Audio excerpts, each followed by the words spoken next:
Figure it out. Hello, this is Adam Koralik from Figured Out Productions. The following video is a video of some kind, and I hope you enjoy it. Hey everyone, and welcome to the Figure It Outcast for June 2021. I am your host, Adam Koralik, and I am joined, of course, by Rob, who is still sticking around. Rob, who is our physical DLC. Rob, why don't you bother the audience, this Patreon, wonderful Patreon audience, the same way that you bothered me by explaining what you're even doing here? What am I doing here? That's the question of the year, isn't it? Just tell them horse armor. Horse armor.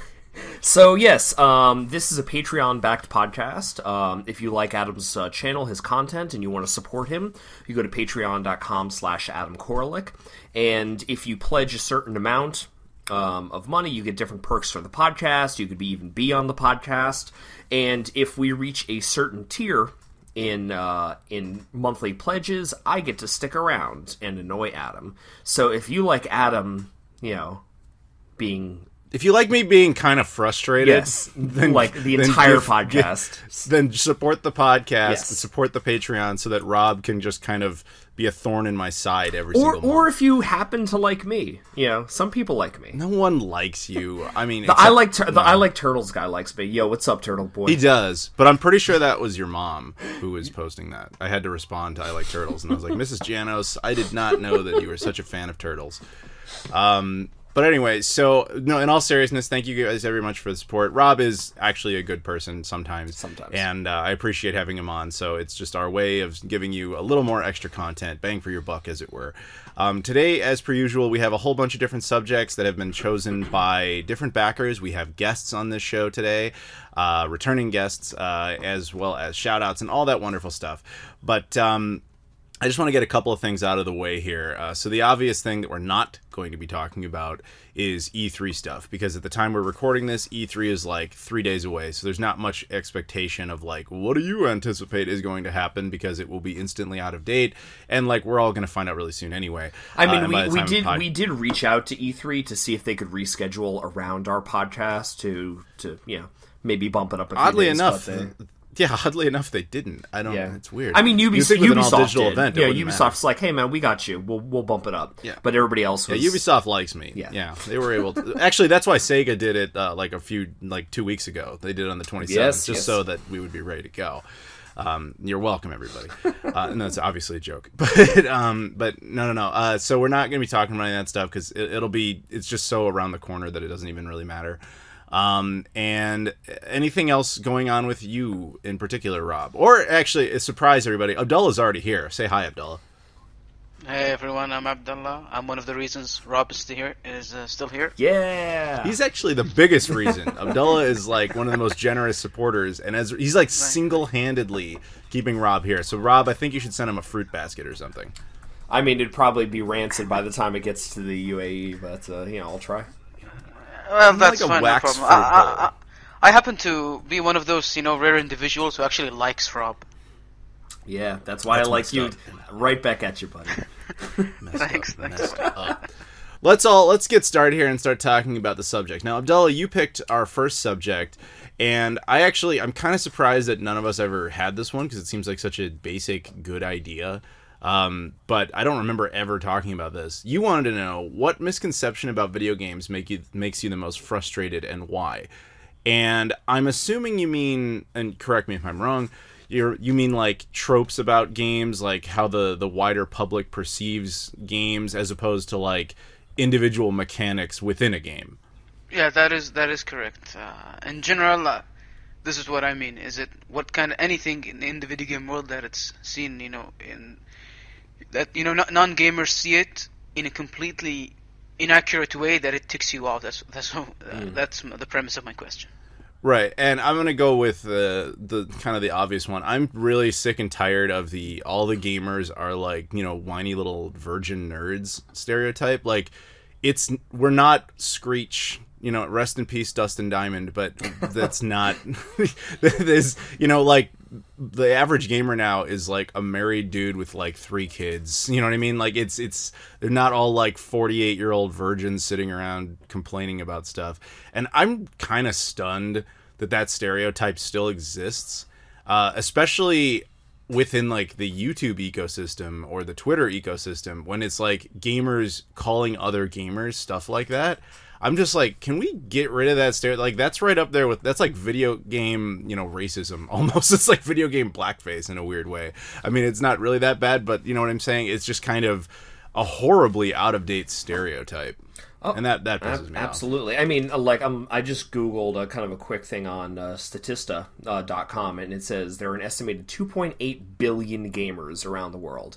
So if there are 2.8 billion, 48-year-old virgins in their mother's basement, I fear for the world.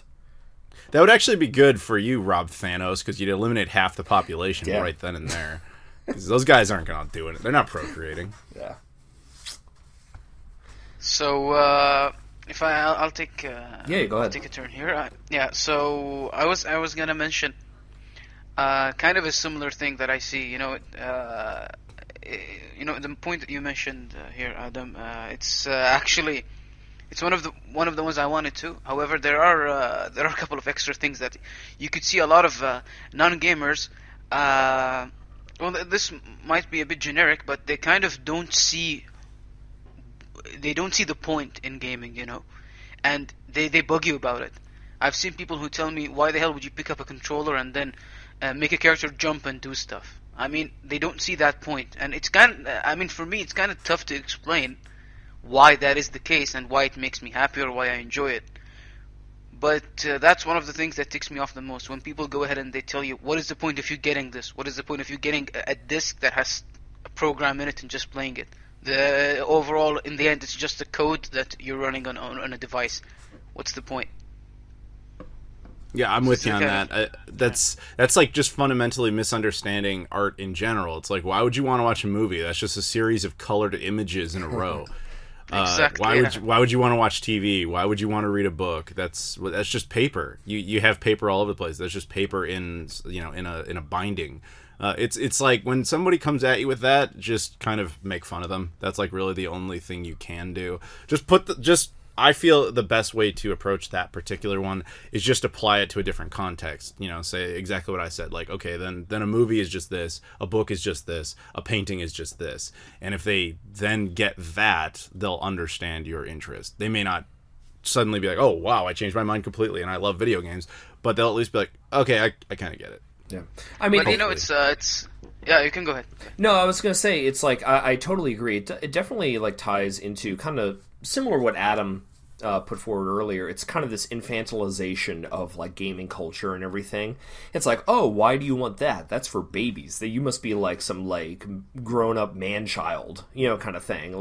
That's stupid. Why would you even care about that?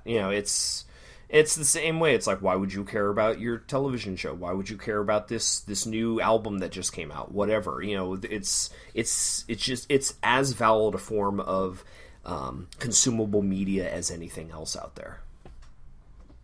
It is. Yeah. It is interesting because it's funny enough that at least from my personal experience, these are the same people whose Instagram or social media platforms are just full of photos of themselves. Like, okay, it's you can come back with something like this. I mean, okay, what's the point of me playing then? What's the point of your face being shown all over your account? I mean, who'd want? Why would that be interesting? I feel like that's an insult directed at me, Abdullah. I take that personally. It is. I'm glad. Thank you, Abdullah. You just earned some points. Okay, that's good. No, don't worry, Rob. As I told you, I'm one of the rare individuals who actually likes you, so that's fine. I like more Rob. That'll be better. I'm sorry, Adam, but No, I get it.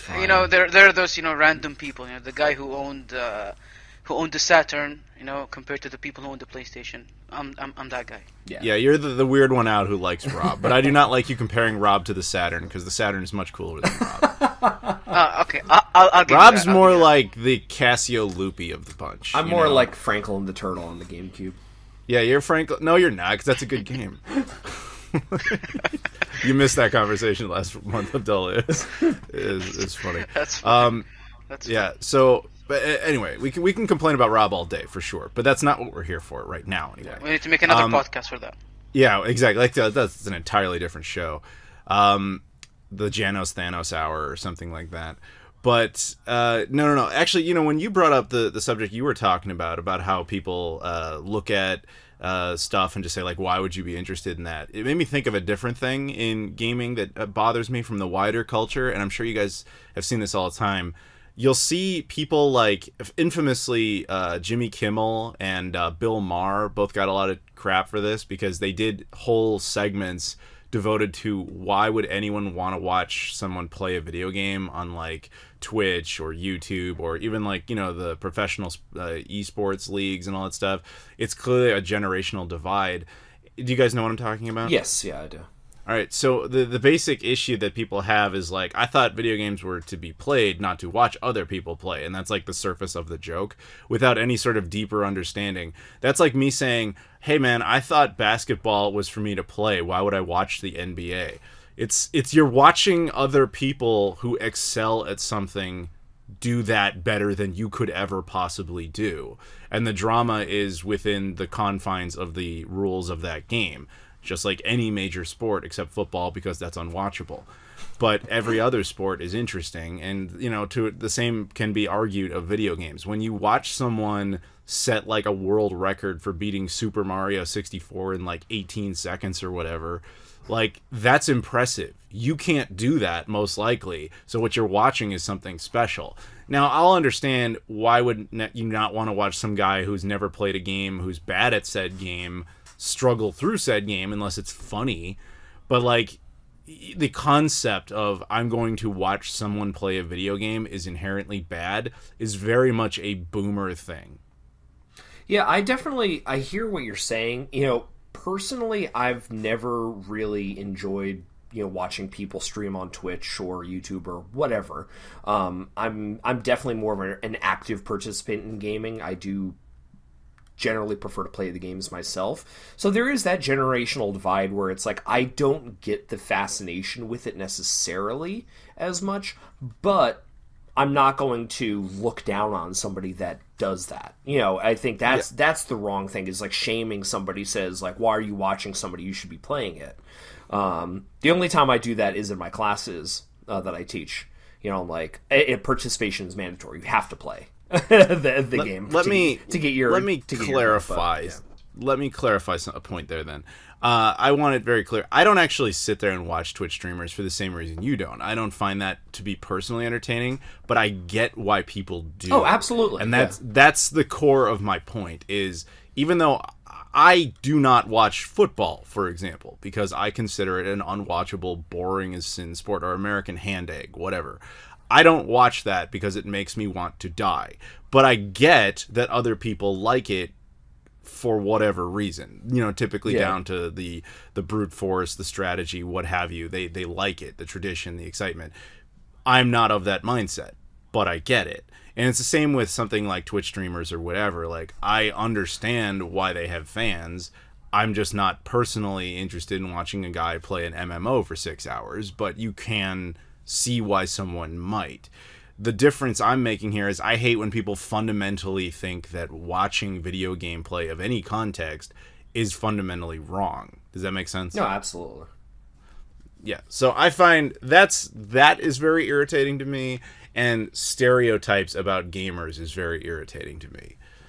So there you go. So, those are my points. So my the topic I kind of want to touch on is, I mean, it's a loaded one, but I really dislike the thought from, and this is mostly from people on the outside, not really from people within the industry or gamers or whatever, that, and it's a long perpetuated trope, that video games are contributing to the moral decline of society in various different ways, mostly stemming from violence or sexual content. Now, this has been going as far back as like the early 80s with the Atari porn games, and in the 90s with the creation of the ESRB, Grand Theft Auto, the whole hot coffee mod, and even this past month, eBay, at least in the United States, just outlawed the sale of quote-unquote adult video games on their platform. So somebody who has like a copy of Leisure Suit Larry or something that they want to sell might not be able to sell that on eBay anymore because they deemed it to be lewd or whatever. So that this whole demonization of video games has really scientifically and practically been proven to be totally false.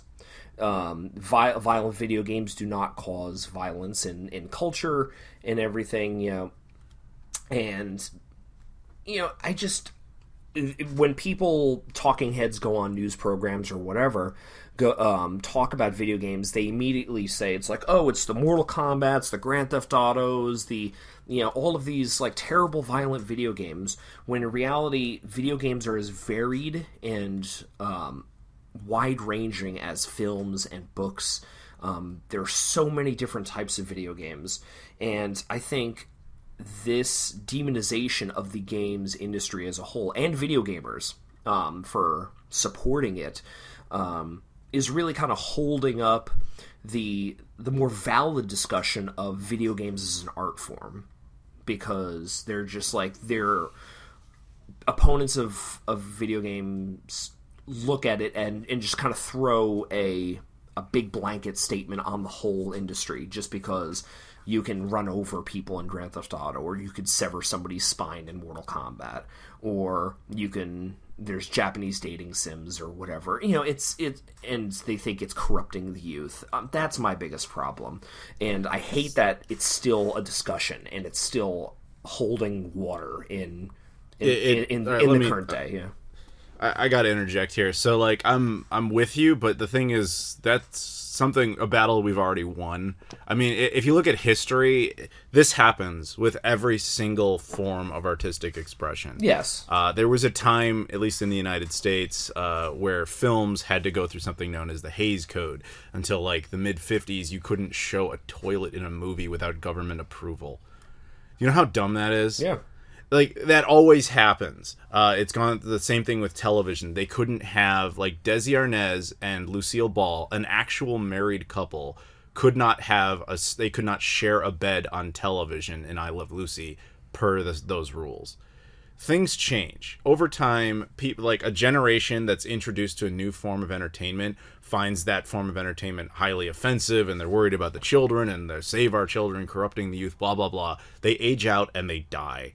And the kids who grew up on that stuff is like, yeah, when Desi Arnaz and Lucille Ball finally did have some sort of twin bed or whatever, I don't remember going around and shooting people. It didn't happen. It's weird. It's almost like they were full of shit the whole time. It happens every single time. The same thing has happened with, movies, TV shows, books. I mean, infamously, we've had book burnings over years, paintings. Video games is just the latest. And within, 10, 20 years, the boomers are gone, man. And there's no one left to fight that battle, because the Gen Xers are going to be the ones, to some extent, that are in power, mostly to be millennials, because Gen Xers seem to just not exist. But when they're in control, they're just going to be like, I remember growing up and playing video games, and I didn't go on mass shootings. I played Grand Theft Auto, and I didn't, horribly injure anybody. Maybe our parents were wrong. Maybe our parents, who knew absolutely nothing about this particular subject, just didn't quite have it right. So the thing is, time is always on your side. It's just irritating because you have to live through it. And I'm just going to throw this out there. There will inevitably be something in like 10 or 20 years that we don't understand, that we think is bad, and our kids are like, wow, our parents were idiots. It's just how humans are. Like Twitch streaming. So just, yes. No. Except, we get it in the sense of like, all right, that's actually a very interesting point. Like, you and I get it in the sense that we actually are like content creators and we exist in this ecosystem, even though we don't find it entertaining. But like my cousin's kids, who like the oldest one's like 14 or whatever, they actively do that. They sit there and watch Twitch streaming for entertainment. I don't necessarily get it in the sense of like, I don't understand why it's fun, but I do understand that they see it the same way I would see a sporting event. Therefore, I don't think less of them on it, as we've said before. But that also doesn't mean at the same time that I go out there and I say like, hey, if they're watching Twitch streamers shoot at stuff, then they're going to shoot at stuff, because I'm not brain dead. You know what I mean? Yeah. Just one thing to kind of respond to what you said about the demonization of video games. I agree that this is definitely something that is going to kind of pass over eventually. as the older generations, as you quite bluntly said, it die out. My issue is that you refer to it as a battle that's already been won, which it certainly hasn't already. You could just take one look at certain markets like Australia, like China. Let me be fair. My argument is within the context of the United States. Yeah, but I'm thinking like globally. It's really that the video games industry is still demonized in a lot of ways, and every step forward you can take a step backwards, or sometimes even 2 steps backwards. So it's still something that you still have to defend, and it needs to be squashed as much as possible in today's society, where there's so many kind of forces of censorship and things like that can easily backtrack us even further. The thing is, and I typically try to be as international as possible on certain things, but if you are going to use the argument that the entire world needs to accept it, I mean, good luck with that. Like, good luck getting North Korea to open up to stuff like that. I'm not even referring to North Korea. I'm referring to Australia. Australia censors their games. The thing is, yeah. I know that, of course they do. I'm aware of that. But you're not going to change their internal laws. I mean, within the United States, one of the best things we have is freedom of expression. So, contrary to conspiracy theory, popular ideology, the United States cannot actually formally ban any particular piece of artwork or artistic expression, meaning video games. They cannot, the White House or, Congress, nobody can get involved and say, hey, GTA needs to be censored. The most they can possibly do is publicly request it and hope it works. They can put out corporate pressure to an extent, but those types of changes that you're alluding to, like when eBay won't allow certain things, those are corporate policies. Corporations can choose to do one way or the other. The United States government does not get involved. They only do so with things that are legitimately illegal, but nothing that they do is actually from artistic expression. Now, if you're saying you have to get that to apply to every country on Earth, and including in some of the lower hanging fruit, like say Australia, where it seems like they should be like that, good luck. The Australian government has more control over its ability to just outright ban things. So when I make my case, I make it for the United States because that's the ecosystem I'm in, and that's the one that's most likely to lead the way on that type of thing. If you have to keep the entire world at the same level, you're never going to get there because North Korea is still not even allowing you to make paintings. Yeah. So we're never going to get there as an entire unit, but at least America in particular, probably fine. Canada, I'm sure. European Union has its own different types of rules and things, but in general, they're good about it. In certain cases, they're not, like that South Park game that they just outright censored massive amounts of it. So just in our case, be thankful that we live in North America. But it's interesting. We have another person on here from another Speaking country. Of the rest of the world. Abdullah, I'd love to get your perspective on that. All right, so first of all, I would like to say that the point that you mentioned, Rob, is actually very interesting, and especially since the conversation took to that turn.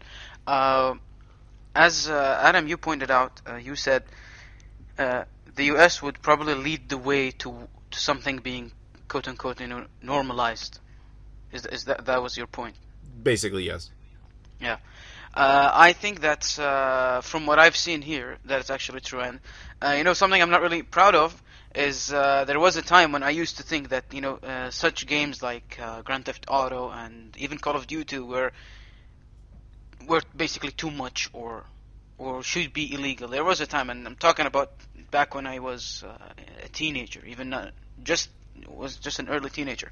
I used to think that based on opinions, general public opinions from some people.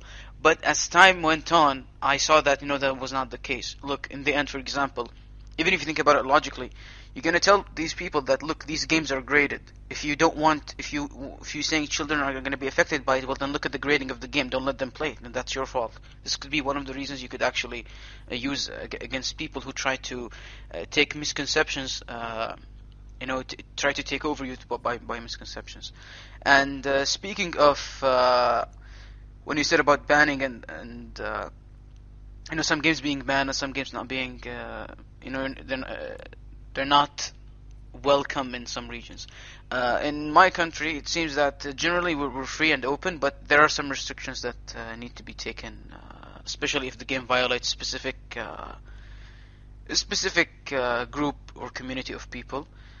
So I would say overall, in general, we have a balanced system, but I agree with the point that you'll never be able to reach something. Basically, you're never going to be able to reach a point where everything is possible.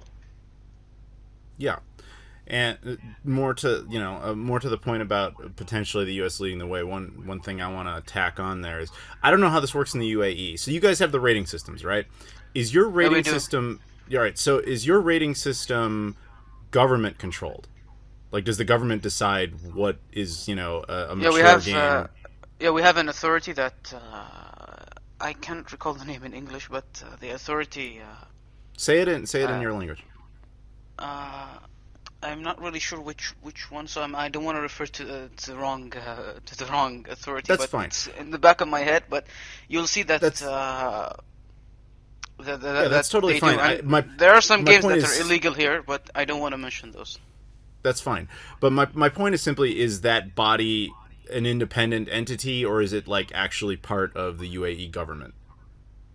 It's the government is the one in charge of. Okay, so that's kind of what I figured. See, that's something that's uniquely American. The ESRB, which is our rating system, is a corporation. It is a separate entity from the United States government. Same with the MPAA for movies. In fact, the MPAA is very unique because it is the only film body on Earth that is completely detached from its government. Meaning it's a corporation telling you when a movie is restricted or when a movie is PG-13. The government has absolutely no say in it. And the same is true of video games.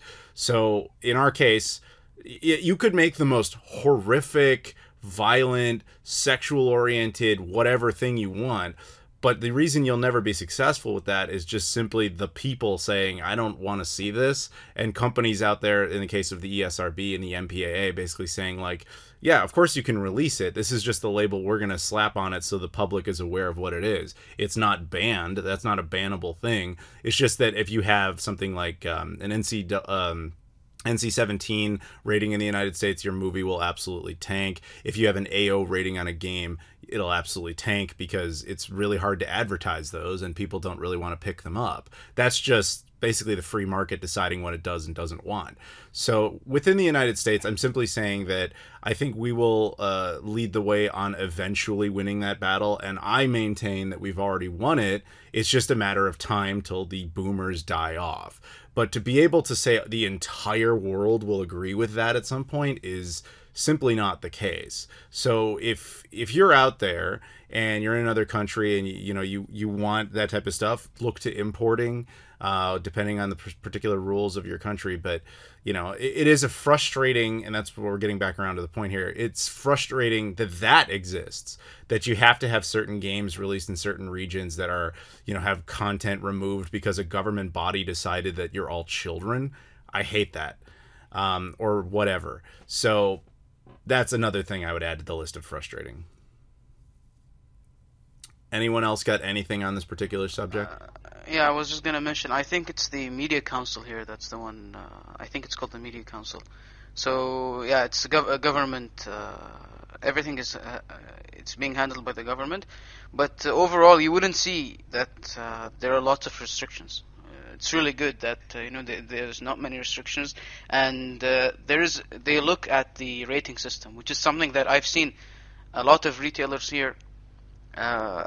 Sometimes in general you wouldn't think that they would, but that they actually look at the age restrictions. So it's something that's strict here. I've seen it in a couple of retailers, but without mentioning names. There you go. So I think that's pretty good. Unless you got anything else. No. Anybody? No? Okay. All right. Well, thank you, Abdullah. We ended up exploring that, I think, a lot more than I think any of us intended to. He always brings the best subjects that may actually he brings his A game. Provoking. Yeah. Thank you. This is why I like Rob. Because he just agrees with you. Yes. Well, he should. I mean, I keep him, right? Yeah, that's true. You're his boss. How does that feel? Rob's got so many bosses. Yeah, he always brings his A game or his Abdullah game. It's good stuff. But if you guys out there want to be like Abdullah, you want to be on here, you want to pick subjects, that is an option. It's, again, Patreon stuff. You can check out the Patreon. You can be on it. You can pick subjects. You can get shout-outs. You can get early access to videos, or you can just support the channel to keep Rob around or just keep me around in general. So much appreciated. So thank you, Abdullah, for that. We're going to move on to our next subject. This one comes from Rob's favorite person in the world, Leafy Poo. Now, traditionally, Leafy Poo gives you choices. In this case, I don't think he really did, so I'm just going to read his exact message as it's originally stated. Quote, Cyberpunk is pretty much fixed, aka playable, no game-breaking bugs, now with version 1.22. I got a physical copy for $38 at Walmart, so not bad. The story is pretty good, and the game does a good job of immersing the player. I recommend playing it. If you have PC or have a PS4 Pro / Xbox One X, although he doesn't mention the Series X or PS5.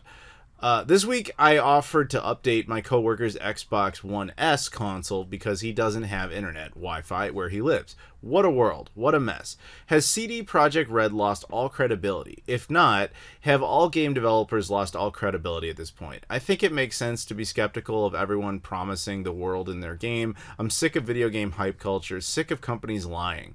This game has so much potential to wow and impress the gamers. I know... If they had more time to develop the game, the open world could be so much more fleshed out. Rant over. Rob smooches. So the way I see it, you can either talk about the subject or you can go make out with him based on that last part. Okay. Okay, but he lives in Georgia. He lives in Georgia, right? Yeah. So right. Those are basically I'll your see choices. You soon, baby. So you're picking to go make out with him instead of talking about this. No. Okay. So yeah. The crux of the issue is hype, video game hype, out of control. Are these companies like ruining the reputation? Yes, I think video game hype is a problem, but a twist. I don't necessarily think it's the companies that are creating the hype. I think that video gamers in particular, I feel like we get in our heads a lot, and we over-aggrandize things, we overhype things to ourselves, and we have these expectations of what certain things are going to be. Now, that extends to things like movies and television as well. That's beside the point. But specifically for video games, I feel that before a game comes out, if we have interest in it, let's say we see it, let's say a game gets announced at E3 next week, and I fall in love. I'm like, oh my god, this looks really, really good. I cannot fucking wait. And for the next year, like, I follow all the updates, I watch the trailers, and I get in my head an idea of what this game is going to be, and I think it's going to be life-changing, life-affirming, greatest fucking game ever created. And the game comes out, and even if it's good, it's not what I pictured in my head, either from a quality standpoint or even the game itself, the structure, the graphics, the gameplay, the story, and then it's like, well, I fucking hate it now because it's not what I came up with in my head. Examples of this that I could point my finger to, just recently. Last of Us 2, people had a lot of expectations of what the story in that game was going to be, and when it was released and it didn't line up with expectations, they hated it. Every time there's a new Smash Brothers character announced, and we're probably going to get one next week, everybody's like, I can't wait for it to be Doomslayer or Master Chief or Goku from Dragon Ball Z and all this stuff, and then it's something else, and they're like, well, I fucking hate it. You know, so I think the hype that is generated around AAA releases in particular really stems a lot of cases from the gamers themselves. Now, this is like video game companies promising something and not following through on that promise, something like No Man's Sky or Cyberpunk, something like that. Or shipping a broken game, like an unplayable game, that's different.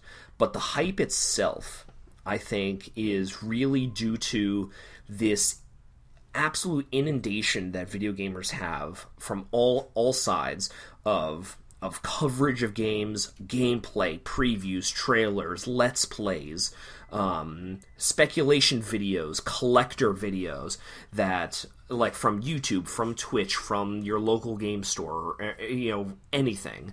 That's where the hype gets out of control. I think it really comes mostly from the players themselves. The companies can... So you're basically saying it's my fault. Yes, it is Adam's fault that Cyberpunk 2077 launched broken. Well, you remember all my Cyberpunk promo videos. Yes, exactly. It's going to be the greatest game ever made. It's going to have some punks and some cybers. Some cybers. It's going to take place in the year 2077, obviously. Yeah. But I don't know. That's what I got to say. What do you guys think? Well, I'll let go of Abdullah go first, because I interpreted that statement differently, so I want to see what he says. Okay, so I got a bit confused in this, but I just want to make sure the question was basically asking you about how video games are sometimes overhyped. Well, see, that's kind of the point I was going to make. So Rob's interpretation of Leafy Pooh's statement was mostly about hype culture in general, whereas my interpretation of it was mostly about CD Projekt Red specifically losing credibility and what kind of causes companies to lose credibility. Did you have a different interpretation? Well, mine is kind of like Rob's. I was going to talk, that... and generally speaking, that in fact, yeah, it's true that sometimes games being overhyped, it does have an effect, and it does. I would say it has a negative effect on the game's perception once it's released, and the reason of it being overhyped could not be due to the company itself. The company itself might not have any reason to do with the game itself being overhyped. Sometimes it's people on social media, people who overthink things, people who might use their platforms or basically spread their own specific opinion about something, and the general public would view their opinion as what the company has to say. So that's in general what I have. I believe Rob has talked about a lot of the points I was going to mention. I definitely agree. I definitely agree, though. Like, companies can play into that hype. They can welcome it, and not brush stuff away. It's like they feed on that stuff because they look at that hype and they're like, hey, look, this game's gonna be a fucking success. Like, we're gonna make bank off this, And then, it comes out broken or whatever, or it's critically panned for one reason or another, and then they get into bad straits. True, that's a big problem. I mean, they have those people sometimes. There are these companies who would hire specific individuals, and even though these individuals might have nothing to do, might have not even played the game, who knows, and that in the end. Whoever is the reason why the game was hyped so much while it shouldn't, in the end, people would view the company as the sole reason and as the guilty one, regardless of the reason of why the game was overhyped. Sometimes it could be completely independent of the company itself, it could be public perception, but overall, the people in general would blame the company for a game being overhyped, and by that lose credibility. At least that's what I think. Okay, so here's my 2 cents on this. So CD Projekt Red and Cyberpunk 2077 basically exposed a big problem that exists in the gaming industry because it basically hit all the weak spots. So here's the situation. a company wants to make a game. They want to make a AAA game, but in this case, it's a brand new franchise. So, you don't have that an immediate install base. You only have like perhaps goodwill from the company itself. In their case, they had The Witcher 3 and all that sort of stuff that they were going off of. But, they want to make this new game. And they have, I'm sure, the best of intentions. They were excited about it, whatever. But you have investors. You have to have money to start funding a game. And the way games are these days, especially ones that big, is they require multiple years of development. And that can be very threatening to an investor, because essentially you're paying somebody for a product that takes them years to produce, and you're just spending money constantly. You're never bringing any new revenue in. So the solution to this was pre-orders. It shows, how much, interest there is in this perhaps new game and new series, and it brings some revenue in to start offsetting those type of costs, right? Now, the problem is then you start creating the hype culture you guys are talking about, which is basically once a game is announced and especially once it's pre-orderable, then people have an expectation that this game is coming soon. And logically so, because I don't know where we got it into our heads, but at some point somebody decided, hey, pre-order maybe should be like at most 6 months from now. And anytime it comes after that, there's some sort of delay, what have you, the entire internet flips out, which is where you see all the hostility you guys were talking about. But the other side of that I'm trying to say is basically the economics. Like, they have to do that type of thing in order for the game to even get made in the first place. So then you have this tug of war between the development side trying to make the game the way they want to make it, and basically the consumer side saying, we want this game now, because the consumer typically does not care about your production cycle. They don't think much about how hard it is or how much effort goes into it or how much time is needed. You got them excited for something, and they'll give you at most 6 months to deliver on it before they start really, really complaining about it. Cyberpunk was a huge victim of that, because I think I read in an interview, like, the dev team was surprised to hear that they weren't launching until, like, they thought they were going live in like 2023. Like, they didn't think they were anywhere near ready, but there was no way you could constantly kick the can down the road and build that much anticipation for it anymore. So at some point, you just have them trying to find ways to hold off. And I'm sure you guys remember, before Cyberpunk actually came out, the thing that was the infamous meme about it was that it would keep getting delayed. It constantly happened. And the reason they were doing that is the game was just not ready. And they kept trying to find excuses to buy themselves more time to continue that development cycle. And I think it was Miyamoto who once said that, a good game is good, and a bad game will be bad forever. Whereas, like, that's kind of what happened with that, which is the game just was bad from the get-go because it just was never really ready to go. And over time, yes, you're seeing those updates because they've sold enough copies, they brought in revenue to complete those cycles. Basically, all I'm saying is, budgets for these things are so ridiculously huge and the production cycle is so big that it's not really sustainable unless the system works perfectly smoothly. But there's a lot of bumps in the way, and Cyberpunk basically hit all of them and exposed what every single one of those bumps are. Does that make sense? Yeah. And I think in the process, CD Projekt Red, yes, they individually hurt their own reputation, but they didn't do anything that other companies haven't done before them. I think you mentioned No Man's Sky. There's other companies that are victims of this. But really, the problem, honestly, comes from the fact that the public is exposed to the game well before it's ready to go. I think you could make that up on the back end. The problem is, they still need revenue to build the game in the first place, and they don't always necessarily have it. It's a little easier when you're shielded by a AAA developer, namely an EA, a Ubisoft, an Activision, whatever. But then those guys, not so much Ubisoft, although they do it too, but they typically try to find, and EA being the most famous example of this, is if we're going to put this much into it, and this much time into it, we need to basically milk this game to no end. Hence, literally like horse armor in the case of EA is where that kind of stuff comes from. The solution here is we might have to just start accepting that big games of that level are just not really economically feasible anymore to come out and actually be the game you want. Like where it doesn't have a ton of microtransactions, it doesn't come out completely broken and buggy, it just comes out and is like done and good. I don't think you can have that. I think you have to scale back the production cycles. Yeah, I think it's interesting. It's like I'd like to really take a look at kind of the consensus votes for like games of the year. You know, maybe of the past like 5 years or so.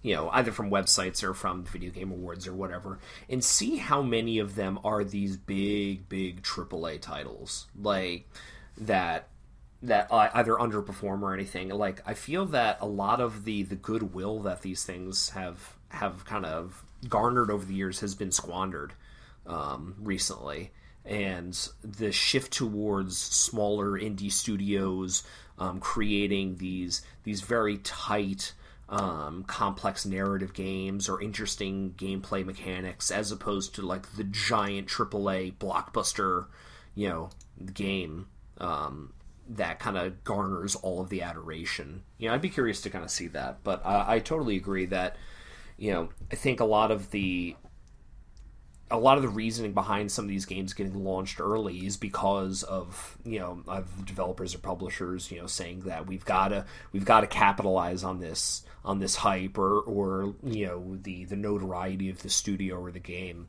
and shipping before it's ready, you know, and that stuff is, you know, kind of unforgivable to some people, but for me it's all about whether or not the developers can follow up with it and either fix the game or add certain things. No Man's Sky is an excellent example of that, where the game shipped and you know, was basically one giant broken promise, and over the course of the next few years, the company, I can't for the life of me remember the developer of it, but they went through and they continued to patch the game, add new things, and fix the game to the point now where the game is unrecognizable from the state that it launched in, and is now very successful. Same goes for games like the Master Chief Collection on the Xbox One that launched absolutely unplayable. And 343, to their credit, instead of just abandoning that game, they kept working on it. They added new things. They fixed what needed to be fixed. And now it's a premier game that a lot of people really love. And it just took them a few years. So moral of the story is, you know, do what Shigeru Miyamoto says. Like, don't ship your games until it's finished, because a bad game is bad forever. Yeah. Yeah, unless you can do patches. And yes. It's bad to depend on that. But its reputation will never go away. Like No Man's Sky, as you pointed out, great example, because people in the know, if you will, now know that the game is fundamentally different. But when it takes you 4 years of additional development cycle after the initial impact, and everybody goes, wow, this is terrible, like, people don't typically revisit stuff like that once the impression is made. First impressions are everything. Yeah. And it's definitely more niche now, you know. Yeah, and that's why I think, again, if you want to hype a game, if you want to have that big AAA like crazy experience, but it not come out, be broken and all that, the sad economic reality is that you need to do it under the umbrella of a major corporation that can afford to let you do that. But you also have to somehow find a way to not insist that they get their hands in every aspect of it, most notably, again, EA. And that's easier said than done, man. I mean, there's a reason you don't really see that many examples of that, because there's not too many guaranteed bankable franchises where a major company's like, okay, this will definitely make us money, but we also won't try to milk it for as much money as possible, and we'll just make a beloved game that does really well. Like, those are unicorns. They don't happen much, and it's in the end of the day, all of this is about money. And I know the small argument to it is basically like, if they made a good game, it would do better. Yes. But the game itself may never even get completed because there's no funding to do so. Does that make sense? Yeah. So that's it, I think, from me. Anything else, Abdullah? Any other points on this? I guess all of us, we mentioned everything that's possible. I mean, in my head, I guess this covers everything. Okay, it's cool. Before we get off on this subject here, Rob, do you want to, give a little bit of a kissy there to Leafy Poo because he kissed you and everything? ASL, baby. There you go. Okay, thank you very much, Leafy Poo, for that particular subject. And Abdullah, I want to thank you for joining us. I know you're busy and you got stuff to go do. So as always, pleasure to have you here. Pleasure is mine. Thank you for having me. Yeah, we missed you last month, so it's good to have you. We did. We really did. It's good to have you back. Can you tell everybody where to find you on the social media world? Yeah, sure. Thanks. You can find me mostly. I'm active on Instagram at blueskyzone_UAE, and I think you guys will tag the. Yes. Your link will be in the description. Yeah. So I'm starting to get a bit active there, so that'll be good. As opposed to I was very least active before, but now I'm much more active compared. That's good. Yeah. The world needs more Abdullah. It does. It really does. Not so much Rob. That's why we don't put Rob's information in the description, but we've got Abdullah in there. Oh, I started doing it in the audio version. Oh, okay. Well, I don't know. I didn't authorize. That's an unlicensed decision. But anyway, thank you for that. And thank you again, Abdullah. I'm going to do a quick round of shout-outs here to other Patreon backers. Everyone here is at the tier in which they get a shout-out. If you'd like to sign up at any time to get a shout-out, or, again, pick subjects, or be like Abdullah and actually be on here, or just, support and get early access to videos, you have those options. All the links are in the description. But the shout-outs are to a brand new one. We got a brand new one. Amy Girl. Brand new. Joseph Tamburino, Julian Espinoza, Luis Bonilla, Loke, Michael Kelly, and Trey Wagner. Once again, that is Amy Girl, Joseph Tamburino, Julian Espinoza, Luis Bonilla, Loke, Michael Kelly, and Trey Wagner. Thank you guys all. You are heroes. So our next subject here is brought to us by Keith, who has now just joined us. Keith, how are you doing? Welcome. Hello, everyone. Good to be back, as always. Yeah, man, we missed you. It was fun having you last month. Last month it was just you because Abdullah couldn't make it, but now you guys will have shared the spotlight because he got to go first this time, and now it's your turn. And as always, you brought us kind of a thought-provoking subject here. You said, what genre of video games could you live without, i.e. sports games, fighting games, puzzle games, etc.? Now, did you already kind of have an answer to this question before we jump into it? For myself, yes, I absolutely do. There's one type of game I absolutely hate, except for probably one version of the game. It's puzzle games. I cannot stand puzzle games. For some reason, I do not get any enjoyment out of them. Not the enjoyment that I'm really looking for when it comes to games. Probably Tetris is probably the only puzzle game I've ever played in my life where I've gotten any enjoyment at all out of it. I like to be in a world. I like to... at least jump into a somewhat of a character. It's just a little harder in some of those puzzle games, and it's really hard to find ones that can even get you any type of thought other than just flashy colors, So that's kind of fascinating to me, actually. So, when you say puzzle games, I assume what you're basically saying is, yes, things like Tetris, but things like Columns, or there's a lot of those type of just actual, legit puzzle games. But how do you feel about something where it's kind of a hidden puzzle game? If you really think about it, Resident Evil 1 is a puzzle game. It's just that you're walking a character around to solve puzzles. Absolutely. I was thinking about that.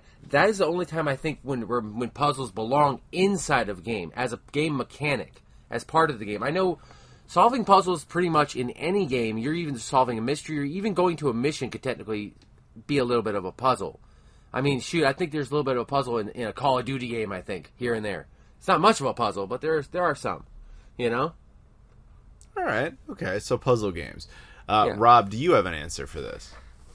So I don't know. I mean, I'm inclined to agree with Keith, but the puzzle game, because I don't play a lot of puzzle games, but the puzzle games I do play, I really, really love, and that's where it gets difficult. And the same with sports games. I really, really love, baseball games, and it would be really, really difficult to give that up. So I'm trying to think of genres that I just don't like. And as crazy as it sounds, I really don't like turn-based RPGs. Oh my god, you're just stealing my answer. Jerk. So I'll let Adam go on turn-based RPGs. I'll say sports games because they're kind of all very samey. You know, the simulation aspect is it like, you know, maybe managing a franchise or like controlling a player through his like rise, you know, through the sport or whatever. You see, that's fun. Like, but when it boils down to it, the gameplay itself is basically the same for every football game, even though there's only really one football game. Every baseball game, every basketball game.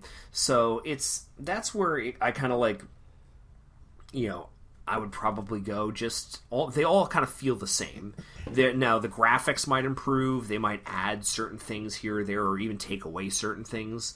Or the rosters are updated, but yeah, I don't know, I'd probably have to go with sports games. You know, just it breaks my baseball heart, but you know, I probably have to go with that.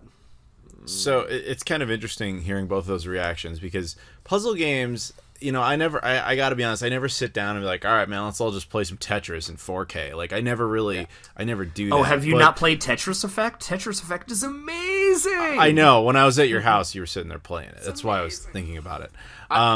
But in general, no, I don't really do that. But I do like puzzle games because I've enjoyed quite a few of those like indie Dreamcast ones. But you know where surprisingly I like puzzle games is in the aspect of gaming I typically play the least, aside from PC gaming, mobile.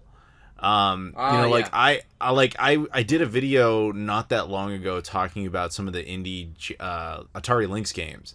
And there was this game called Jump, but instead of a J, it's spelled with an X, so it's XUMP.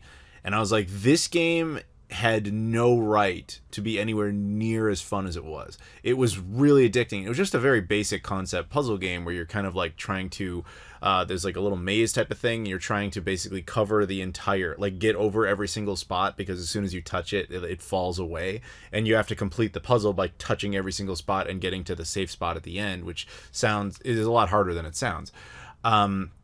But that type of thing on mobile, I don't know, I really enjoy it there. But if were I to be like, hey, do you want to play Jump on like a TV? Probably not. So I can't include puzzle games because I think of them as like this respite in portable gaming that I really, really enjoy. As for sports games, I go into them knowing I'm not the target demographic. I mean, they're built for people who are really, let's just be real, not super into video games. Like, they're what you might call the very casual market, where they're just, hey man, I get a couple games a year and one of them sports games because I like to recreate what I see in the NFL or the NBA or NHL or whatever. And they're very popular. Although I think it was on the last episode, Rob, we were talking about our guilty pleasure games or whatever, and I actually mentioned that like NBA 2K2 on the Dreamcast, for some reason I sunk way too many hours into that. You said MLB 2K2. Sorry, yeah, that's what I meant. And MLB 2K2, the baseball one. I sunk way too many hours in that, even though I'm not really a fan of sports games, nor am I a big fan of baseball in general. Sorry, Rob. But I just, for some reason, I don't know what it was, I just absolutely loved that game. So there will be these exceptions. And then sports games can also be farcical. You know, you can have your NFL blitzes, your NBA jams, your Space Jam, and so on and so forth. But and where I was going to go with this, yeah, exactly, Mutant League Football, all that stuff. And Rob kind of spoiled the show here. But what I was going to say is the one genre I could absolutely do away with, is not going to do me any favors online, is JRPGs, turn-based RPGs. I hate them. Absolutely hate them. The entire like in every single aspect, I detest them. And I realize that's unpopular because those people are beloved games. People love their Final Fantasies and their so on and so forth. They make me want to have AIDS. Like, I just hate them. They are so unbelievably boring. Like, it's right there with date sim territory. But unlike those, typically, they're also comically expensive, which is annoying. And then they're also really attached to cultural zeitgeist. So it's like, you haven't played Final Fantasy VII? Why not? Are you stupid? And it's just like, I so fundamentally do not care about this basic genre that I cannot even pretend to get emotionally attached to it. So it's like, you just piss me off on multiple fronts. Does that make sense? Yeah. Oh, yeah, absolutely. Yeah. I totally agree. I mean, I'm trying to think back, like, in my own personal history, like, what turn-based RPGs I've ever played to completion and really enjoyed. And none of them are of that JRPG. Like, the only ones I can think of are the Pokemon games, because, one, I like the subject matter, and it was ingrained in me from such an early age. You know, I played those when I was in middle school. So I kind of grew up with them. The other one is the South Park Fractured But Whole? Stick of Truth. I haven't actually. I was going to say Fractured But Whole was the one exception on my list. Oh man, yeah, Fractured But Whole was wonderful. Yeah. My God. I haven't played that one yet. But the Stick of Truth, which was a fairly standard turn-based RPG, I loved. But once again, it was because of the subject matter. It was just stupid and funny, and I love South Park, and it felt like you were playing an episode of it. So the gameplay was like the farthest thing from my mind when playing that. Yeah, to be consistent, like I agree with you. The subject matter can really help you. Now, when I was a kid, like I've always hated anime. Like I can't stand it, and so I was totally immune to it. Like when all my friends are playing Pokemon and all that stuff, I'm like, oh wow, a Pokemon RPG. This is like the worst scenario for me. So it didn't appeal to me at all. So I was fine from all that, which was great because I wasn't spending money on all that stuff.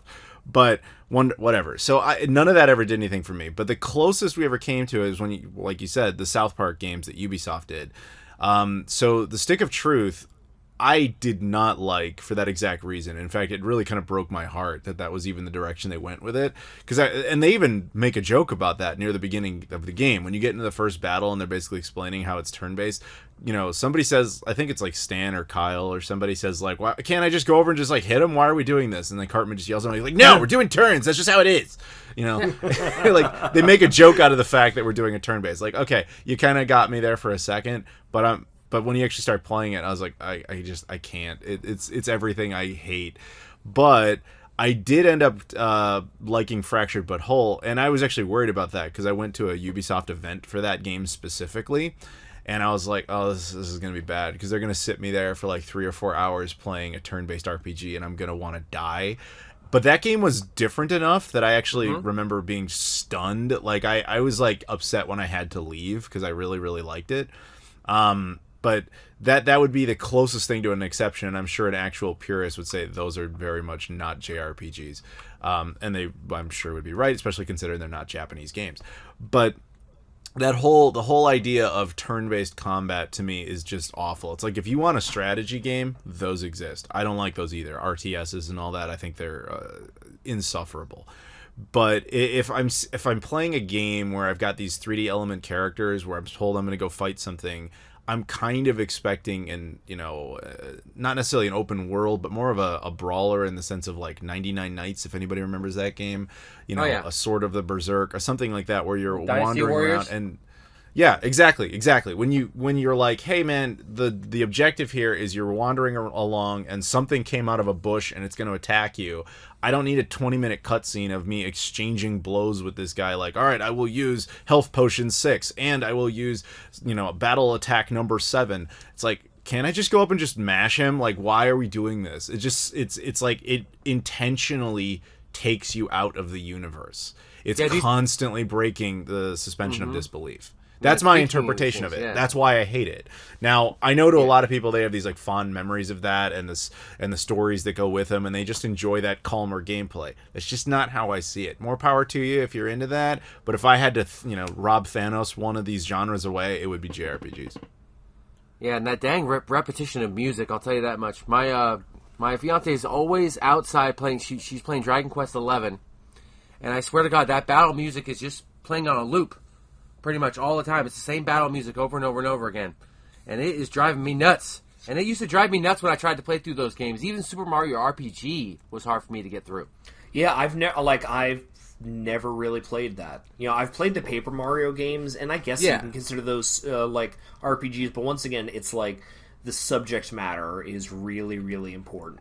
Actually, bringing that up, subject matter, one turn-based RPG I actually really like is actually a Lord of the Rings licensed game. It's a completely original story done all its own. It's called The Third Age. Original Xbox. And that's a turn-based, and that's one of the few ones I probably completed. I played all the way through. That's only because I like Lord of the Rings. You see, I got that game back when I was a kid because I played the Two Towers and the Return of the King games on GameCube. Oh, completely different. Which are fucking great. I'm like, I fucking love these games. They're great hack and slash, like, action games. And then I'm like, oh, Third Age is a brand new one. Like, and it's not that. So I hate that game. I could definitely see that when that's coming. Also, those games have really, really good DVD cut scenes from the movies, which is kind of fun as well. A good way to read it. But I'll tell you one thing about sports games really quick.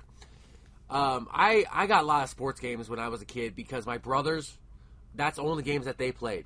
So I get like my one good game and like 50 sports games. So I had to learn to love sports games a lot. So I got really into baseball home run derbies, by the way.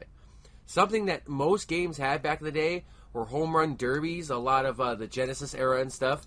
And it is a really, really fun thing. If you don't like sports games but you like to just have a little fun, honestly, try those modes out. Try those extra modes out. And they're a lot of fun sometimes. A lot of good mini games can be found in sports games. Yeah. There you go. Absolutely. So, any other? Is there any like oddball ones? Anything else that we can think of, or we would just get rid of it? Well, there's a lot of stuff on mobile. These pay-to-play RPG things like World at War and fuck God, fuck. I get rid of that's them an just for the ads entirely alone. different beast. Just get rid of Raid the ads alone. Shadow Legends. Oh God. Yeah, I'm tired of getting. All right, so you guys probably know I don't really do sponsorships. I get those offers all the time, but I have like self-respect. So I'm serious. I would rather that I keep the channel the way I want to keep it and not constantly badger you over the head with ads for crap I don't even use, like Dollar Shave Club. Manscaping. Why would I do that?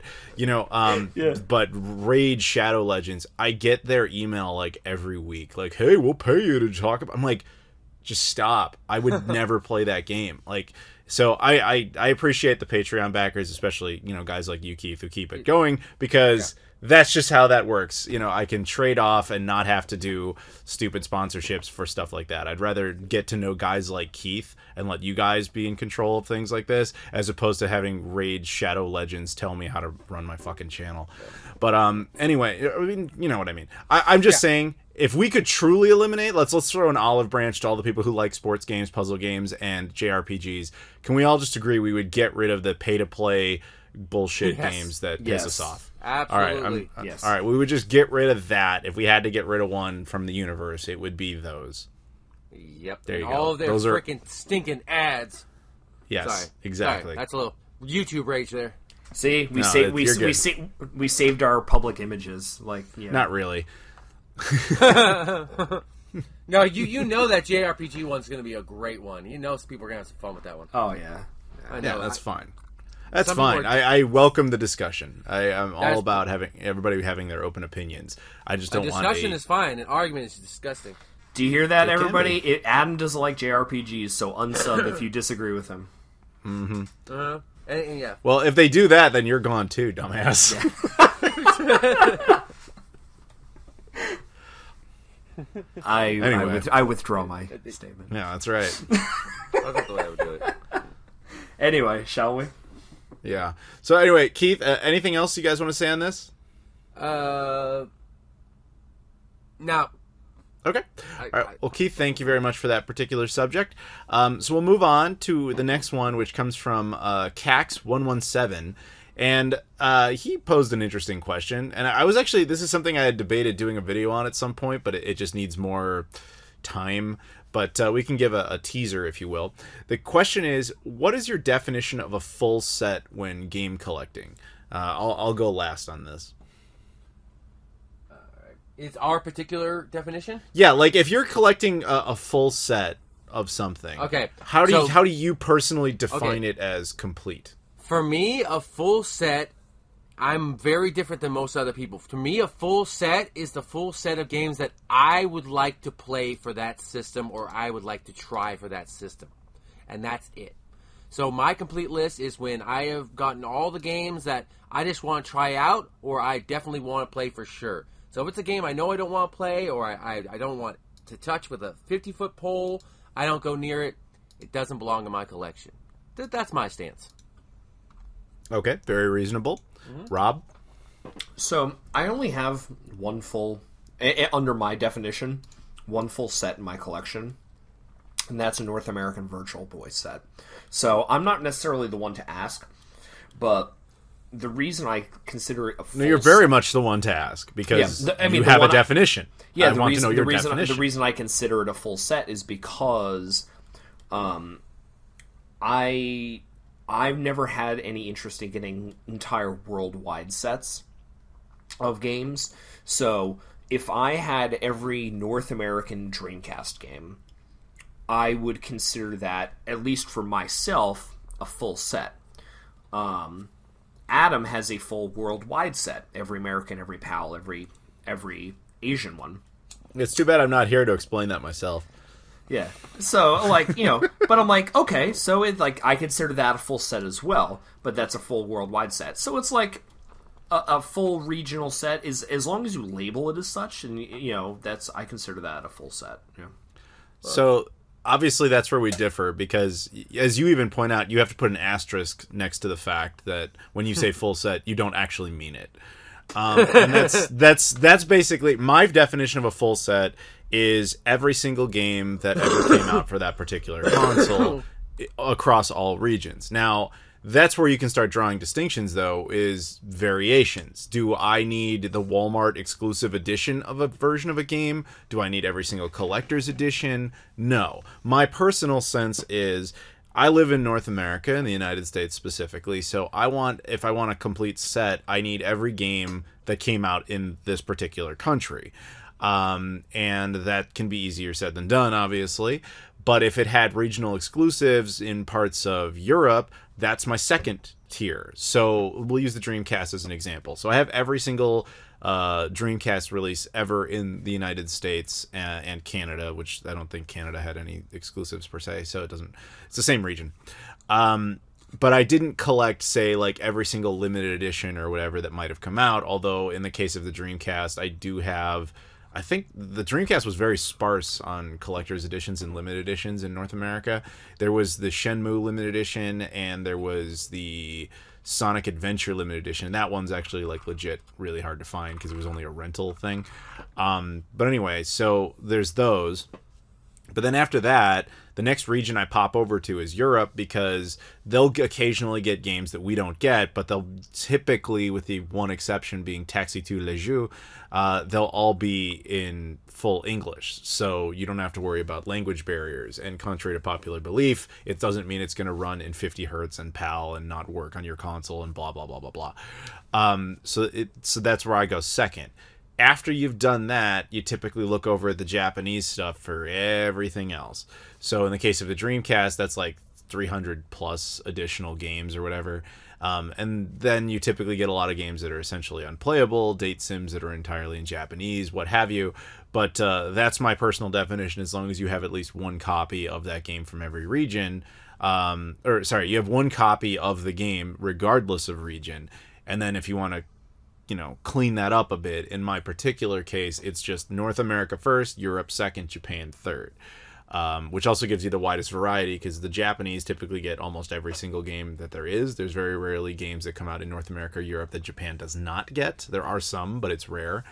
So as a result, it gives you more of an excuse to bolster your library in those two regions. But again, I say that as the perspective of someone who lives in the United States. If I lived in a different part of the world, it might be completely different. But that is my personal definition of complete. But it also, again, doesn't mean I need collector's editions, because if you get into that, the Japanese stuff is essentially impossible, because there's going to be like 3 versions of every single game released over there. Some of those collector's editions in Japan, as you full know, Rob, are insane. Like, they're huge, and they come with stuff you absolutely would never need.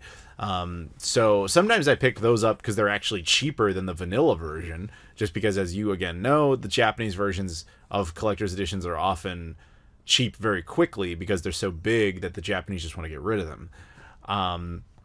But yeah, that would basically be my personal definition, is just one game.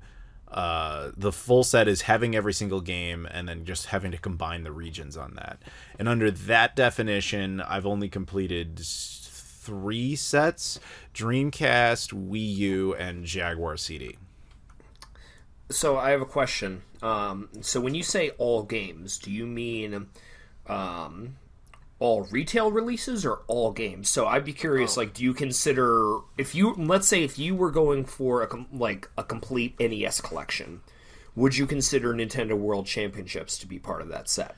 No, because it was not really ever available to the public. If you have it, that's a great little bonus. There might be exceptions along the way, depending on, the console and the game itself. So we were just talking about Dreamcast, and we were talking about Sonic Adventure Limited Edition. Now, technically, that game was never really sold, at least not widely. However, if you worked at a Hollywood Video, or if you just went there on the right day and they decided to sell that copy as a used game, technically, you as the public had the option to buy it. That's what makes it really hard to get. But there are Dreamcast releases that were never sold that I would not include. For example, this is a very obscure one. In Japan, oddly enough, Sega did a deal with Toyota. And Toyota had some Dreamcast kiosks set up in their dealerships over there. And they would have these discs that just had there's 3 of them that just showed all the details about that particular model of Toyota. So a person could go in, use a Dreamcast to learn everything they want about that. That was never sold anywhere. Therefore, it doesn't really count as a release. It'd be cool to have, but impossible. But then there's going to be ones where it was also impossible, but I still managed to get it, Flintstones Viva Rock Vegas for the Dreamcast was never released. It was only sent out to European publications for review before the game was canceled. Now, there's less than 100 copies of that were ever sent out. I happen to have one, but did I consider the set complete before that? Yes, because it wasn't possible to buy it. It was just, oh, cool, I happened to find it one day and I can add it as a bonus. Yeah. Now, what about, just one last kind of question, what about unlicensed games? In particular, unlicensed games. In particular, the Dreamcast has had unlicensed games release, all the time, through Josh Prod or whatever. Do you consider those a full set? They are very much a separate entity, but at no point would I have said the Dreamcast set is incomplete because I didn't have, Fast Striker or something. I do have Fast Striker. I have them all, but I'm a unique case. But if you were to say, unless your goal is to have a subset of unlicensed games, I do, and it's much like Flintstones. I just kind of consider it a bonus. The way I see it, my Dreamcast set is completed because I have every single officially licensed game ever produced in all 3 regions. But as a bonus, it's cool to have new Dreamcast games, the indie ones, and I like to consider them a subset, and then you can think about getting them in there or not. But the collection is complete regardless of that.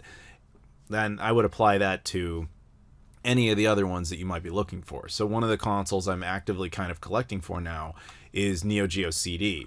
There are indie games in there, but getting them again is a bonus. It's nothing SNK ever officially authorized.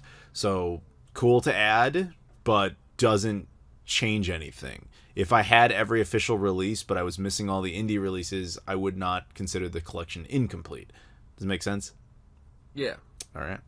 By the way, what the fuck was the name of that really terrible pirate indie Neo Geo CD game that we played last month? Treasure of the Caribbean. God, that sucked. Treasure of the Caribbean. Oh my god, sounds fancy. That was unplayable. It was so bad. It was pretty bad, yeah. We tried because all right. So little story. I went out to Philadelphia, and I was hanging with my buddy Rob Steiner, aka Good Rob. The Rob on the podcast is Bad Rob. The way you guys can never remember it is Steiner is finer, Janos is Thanos. But anyway, so we were out and we went to a place called Game Junkie in right outside of Philly, and they had this indie Neo Geo CD game for surprisingly cheap. It's called Treasures of the Caribbean. I had never heard of it before. I guess it came out literally 10 years ago. So I just bought it because you don't really see Neo Geo CD stuff that much. And then when I got to Bad Rob's house, we went to check it out, and we both just thought it was horrible. We couldn't play it for more than 5 minutes before we were just like, this is just a really bad puzzle game. Funny enough. Oh no! What was it like? It was kind of like a bad Tetris, wasn't it? Yeah, it was laggy, and it was the computer like whooped your ass like 2 seconds after fucking playing it. Yeah, that was really the issue with it. Is like, okay, so if you were to play Tetris, let's just imagine Tetris in your mind for a second.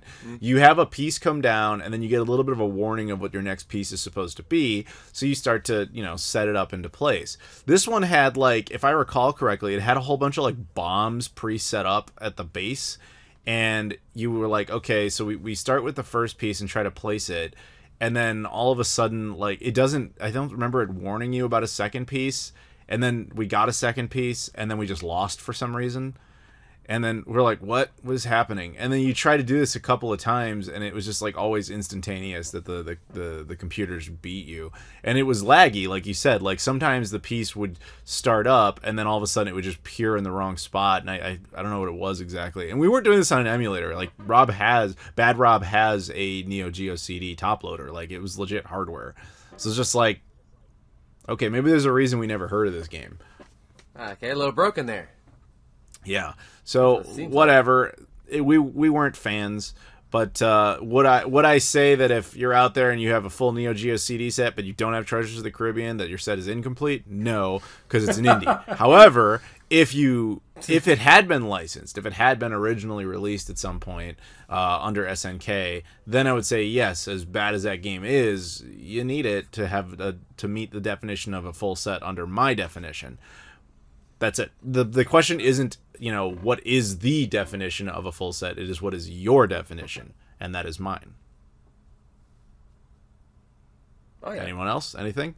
Well, I just want to say, definitely, just when it comes to me personally, I also really do like, because we're talking about the subsets. God, I really do like certain subsets, but my own personal subsets I make up for myself. It's kind of a weird thing. So, like, for the Wii, I have a subset that I created where it's just like the light gun games for the Wii. I'm really obsessed with collecting those. I love those. I've got like all the Resident Evil ones. I got like the Mad Dog McCree, Ghost Squad. I love all those ones. I love light gun games in general, but in particular, the Wii is a really good one because it's actually pretty decent, especially with Motion Plus. So I really, really enjoy a lot of different subsets. I also have the subset of all the beat 'em ups for Super Nintendo and Sega Genesis, so I've got those complete. So, like I said, there's completion, but you just complete your own thing, And those are some things that I've completed. You do you, baby. Oh yeah, exactly. And I me. That's the only place where conflict comes in is when people have differing definitions of full set. Then they feel the need to argue about it as opposed to clarify it. So, like when Rob sits there and says he's got a full Virtual Boy set, by my definition, he doesn't. But when we just explain, he's like, no, I mean just like North America. That's my version. I'm like, oh, okay, cool. As opposed to be like no, you suck. You don't have everyone. Buh. Like, you have to understand there is no completely accurate definition of full set, which once again is why it says your definition. It's because I didn't want to spend $2,000 on a turn-based Japanese exclusive Gundam game for the Virtual Boy. Yeah. And who can fault him for that? Take the worst genre ever and make it literally even more unplayable, and it's going to be expensive on top of it. That's what I was saying before. It's another reason I don't like JRPGs is they're also really expensive. Yeah, that's got to be the worst part of it. Especially ones that you have no clue about. It's like some number 7 and you never played any of the numbers 1 through 6 or something. I don't know. Mm-hmm. And some of these stories, and for some reason, some of the JRPG stories don't even connect in the first place. So what's the point of the? I don't know. Sorry, I apologize. A little rant there. No, you didn't do anything wrong. Yep. But all right. So if we have nothing else to say on this particular one, so I'll just say thank you to Cax117 for the subject. And now moving on to our last subject for the day. It should have come from our boy Connor Wright, who has given us some very interesting subjects in the last few shows. Last month, he unfortunately never got back to me, so we had to do something on his behalf. Unfortunately, the same exact thing happened this month. I'm sorry. Connor, man, you're dropping the ball. Connor, what are you doing? Hit me up. I'm messaging you. Respond. But anyway, so Connor did not respond, so we're going to just do something in his place. We'll take it away from video games for a little bit and talk a little bit more about some industry stuff. Specifically, AT&T has decided to get rid of WarnerMedia and spin them off into Warner Brothers Discovery by some sort of merger with Discovery, which does like the Discovery Channel and all that stuff. The reason we're deciding to talk about this is Rob and I have a history of talking about the streaming streaming wars and all that sort of stuff.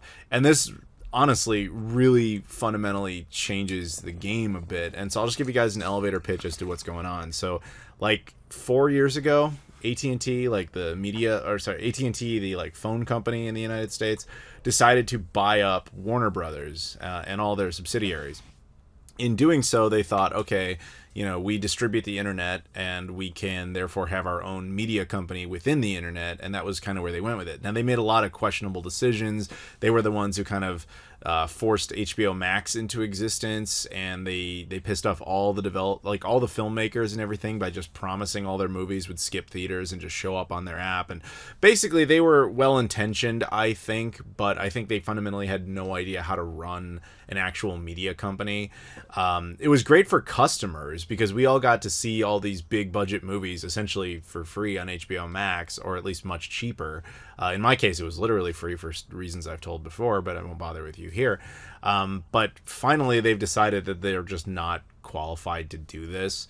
So they basically reached an agreement with Discovery and said, okay, we're going to spin off the WarnerMedia stuff into a new company that merges with Discovery. And as far as I know, AT&T will still basically be the majority shareholder, but they're just going to stay out of it completely. So this means we will now have an even bigger competitor for both Netflix and Disney Plus, because Warner is going to have everything that's already been under its belt, adding all the Discovery content as well. So what do you guys think of that? As long as they don't take Wonder Woman 84 off of HBO Max, I'm good. It's already off of there, man. It is? They only were up there for 3 weeks. Oh, well, whatever. It'll be back. Yeah, and I know it's your favorite movie of all time. I know, but I've been to Rob's house. I love how the Wonder Woman thing just started from me saying it's fine to me. Having it as my favorite movie of all time. Well, that's how bad that movie is. When somebody says it isn't bad, they're immediately labeled as loving it. I'm sorry, man. The invisible jet for freaking, the invisible jet and the fireworks scene for like an hour straight drove me insane. I'm sorry. Oh, you cannot defend that movie in any regard. This is exactly what happens. I've been to Rob's house. Okay, maybe 30 seconds. It's fine. That 30 seconds of a fight in like the White House with the security guards. Maybe that 30 seconds is okay. Maybe? Question mark. That was Snyder it's fine. Cut. That wasn't even that movie. So your favorite part of that movie wasn't in that movie. No, it's the one fight that she has in that movie in the very beginning. Oh, the very beginning. Yes, okay, I thought you were describing the one where she defeats the terrorists in Snyder Cut. Never mind. Okay, no, that's the Snyder Cut of Justice League. That's what I'm saying. All right, never mind. Doesn't matter. That movie, Wonder Woman 84, is so unmemorable that I can't. It's fine. No, it's not. Fine. But although I have been to Rob's house, like I keep saying, and he's got posters of it everywhere, signed Gal Gadot stuff. He's got like 10 copies of it on Blu-ray and the 4K Ultra HD one. He just loves it. He's actually going out of his way to get it transferred to both VHS, Beta. He's even hooking up with a company in Pittsburgh to do Laserdisc prints just of that movie for him. I have a full worldwide set of every regional release of Wonder Woman 84. Exactly. That's his only real complete full set is of Wonder Woman 84. I heard you're even trying to get a CED of it. I'm impressed. So, a VCD, perhaps? Yeah. VCD as well. That was obvious. Come on. Keith. Yeah, I mean, I did that last month. Come on. Let's keep it real here. How about the soundtrack on Sony mini disc? Perhaps? Yeah, there's no soundtrack. It's basically just the audio version of the movie. Yeah. He's got the PSP UMD version. He's got it all, man. So he's all set when it comes to Wonder Woman 84. But the point is, of all of this, going back to the WarnerMedia thing, the Game Boy Advance, Game Boy Advance. Oh yeah, the Game Boy Advance movie cartridges. He's got that too. Rob's all set on the Wonder Woman 84 full set, complete paraphernalia. But yeah, just like Keith, do you have HBO Max? I've got HBO Max and Peacock because of freaking WWE. So actually, that's a big thing with me is Peacock and WWE. I got a big thing on that. But I do have HBO Max, and I feel like I've been profiting off that almost because right. And there's so much on HBO Max. and I've never had HBO before in my life, so it's been really good catch-up. Well, that's kind of my point with all this. So when AT&T ran it, they had no idea how to run a business. Like, they were really bad at it as far as like running a media business. But it was actually really good for customers because they were essentially just giving away all their content and hemorrhaging money to do it. Like, we were talking, Rob, I think we talked once about Godzilla versus Kong, and like the ridiculous amount of money AT&T specifically lost on that movie. It was a $200 million movie that they basically decided not to release in theaters, at least initially. Then they promised it would be live streaming exclusively on HBO Max. What people don't know is that they also had a deal with Netflix in place for $200 million. So they had to outright just pay Netflix $200 million for nothing. So then now you're at $400 million in the hole to give the movie away basically for free on a streaming service. Like, that's insane. Now, granted, they did end up putting it in theaters and it actually did all right. But, like, that movie will never recoup its money because of all of AT&T's decisions. And that's basically what happened with them across the board. They kept trying this loss leader model, which was terrible for them, but great for customers.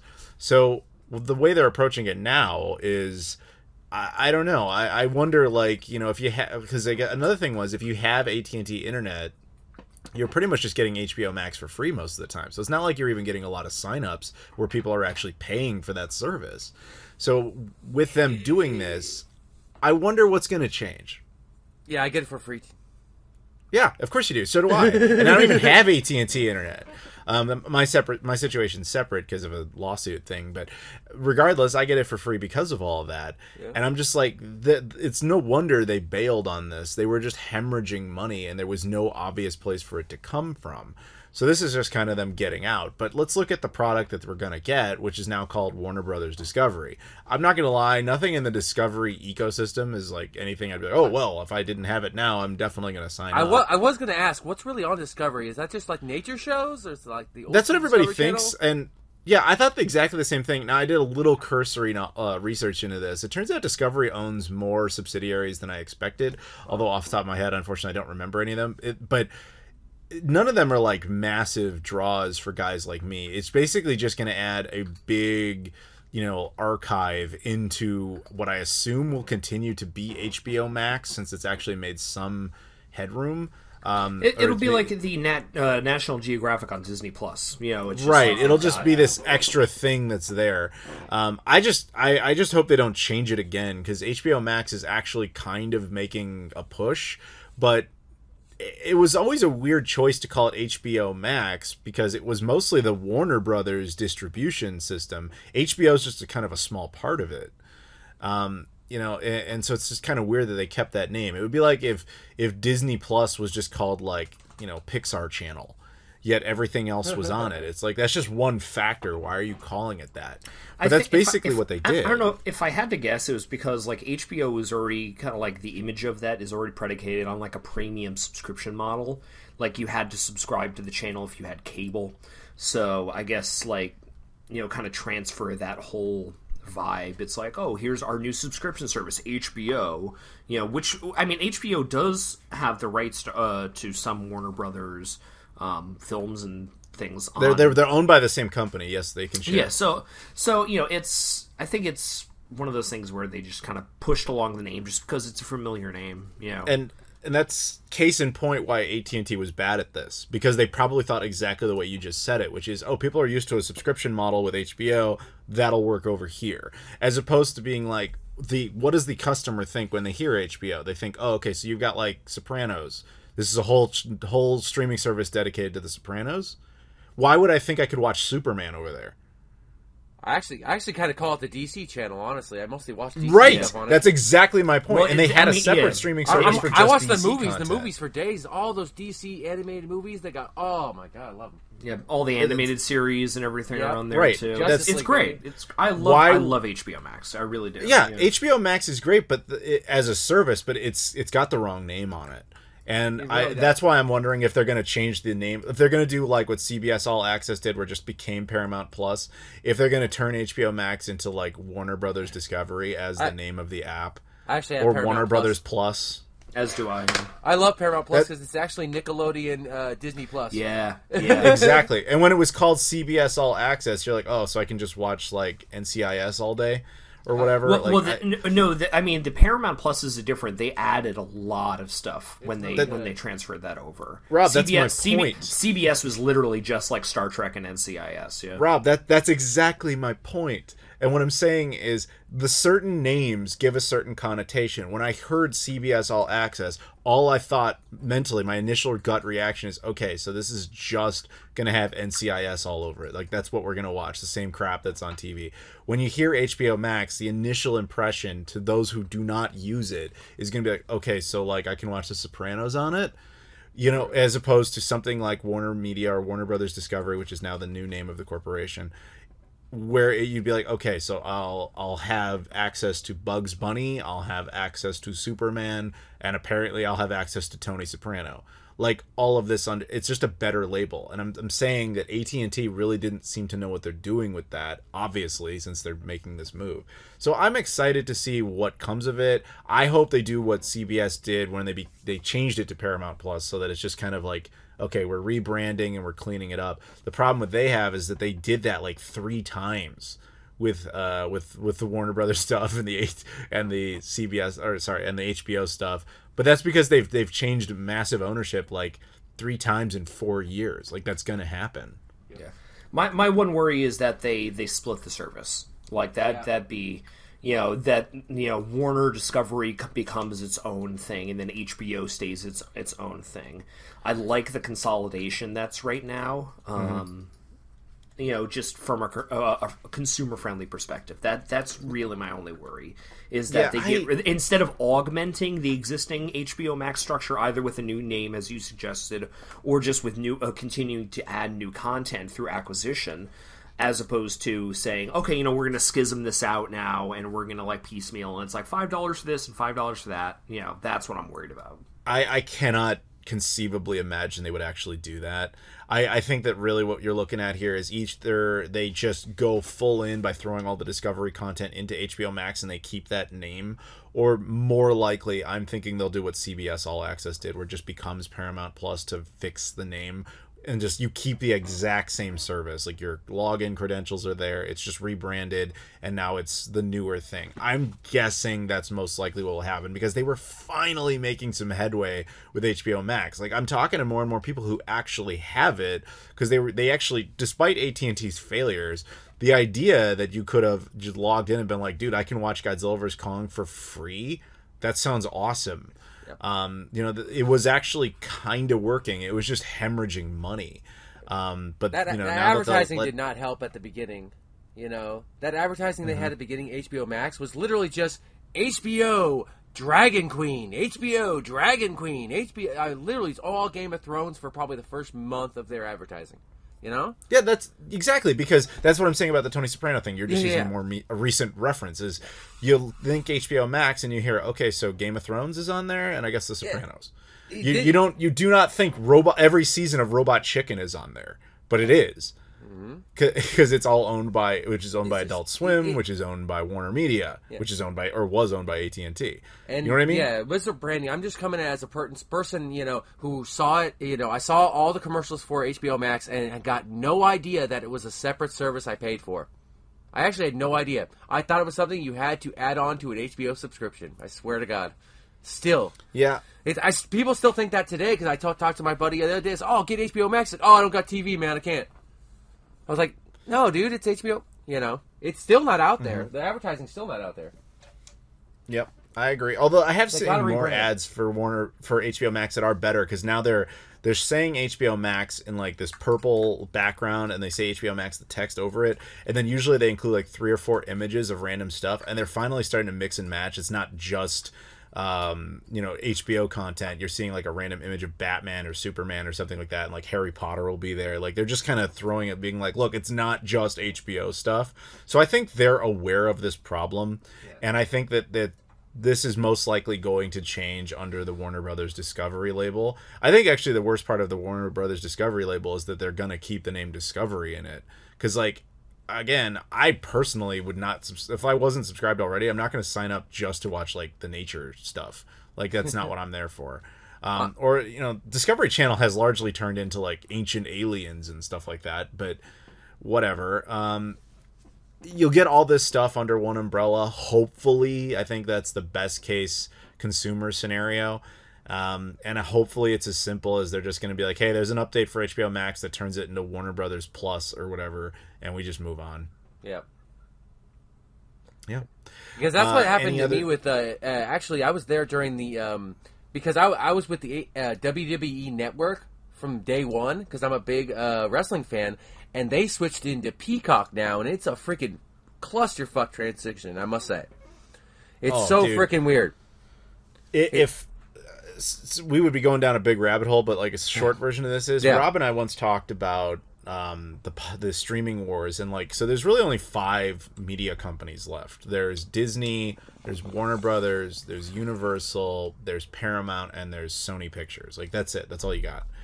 Because Fox is now part of Disney, right? So Netflix stands as an outlier. They get to be their own thing, but Disney's got Disney Plus. They're doing well. Warner Brothers, obviously, we just basically discussed. Yep. CBS / Paramount, we've discussed. Sony actually did the smartest thing. They decided not to have their own platform anymore. They got rid of theirs, which was PlayStation Vue, VUE, if you remember that. And they decided to just cut a deal with Netflix. I gotta say one thing. The PlayStation Network original series, when it first came out, Powers, is really good. It's probably going to appear on Netflix now. Yeah, well, that's fantastic. Because Sony cut a deal. Sony, I think, was ridiculously smart about this. They're like, rather than try to make another competitor and split the market and fail, they're like, Netflix is desperate for company support. Let's give them ours. We'll make a bunch of money and we don't have to do anything. So that I think that was genius. But so when you understand all that, the last one on that list is Universal / NBC, who has decided to make Peacock, which is debatably the most useless streaming service of all of them. And you know I'm right. I mean, you like it for your WWE, but even you who are defending it, I don't like it. I have to use it because of WWE. They force me to. It pisses me off. Exactly. It is a bad service. WWE Network worked perfectly. It had no problems whatsoever. I can go to any match, anytime, anything. And Peacock, I swear to God, like, I can't even browse any... sorry. Go ahead, Adam. No, all I'm saying is, this is where we are at the streaming wars, everybody. Yep. We have now basically 5 real competitors. Competition is typically good for the market in most contexts. In this, it's not necessarily the best. Because there was a time where it was a lot more unified when Netflix was really the only game in town. But now that everybody's pulling their content from Netflix to go create their own, you now have this situation where you have to sign up for like 5 different services.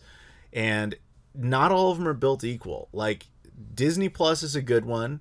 Netflix is a good one.